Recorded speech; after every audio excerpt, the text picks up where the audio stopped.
if you're looking for a non-fiction book recommendation, then one of my favourite books that I've read this year is Wedded Wife, A Feminist History of Marriage by Rachel E. Lennon. Even if she spells her Rachel the wrong way, it's a good book.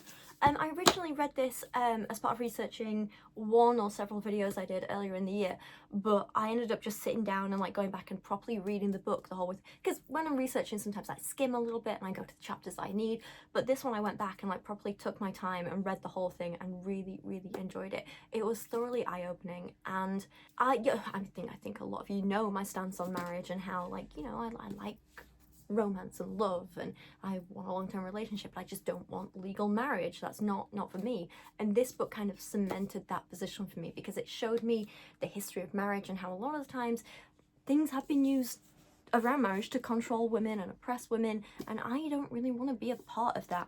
Even today, as things are getting more equal, they're still not completely equal, and I just personally don't see the benefit of a legal marriage. I don't see that there's anything I can get from that I can't just get from a loving relationship. I really enjoyed the discussions in this about everything from like proposals and why should it always be the man who proposes, to everything else, like you know, splitting assets. How in a relationship do you split things like household chores if you want to live together? How even wedding day traditions can have these sexist undertones, and we kind of just accept some of them without really questioning, well, where did this come from? Why is this a tradition? What does this actually mean for the women involved? And obviously not all of it's bad. It's not. For a lot of people, marriage is a great thing and it's a really empowering thing for a lot of women. We can't ignore that. But there is just a lot to consider, and this book really opened my eyes in a good way.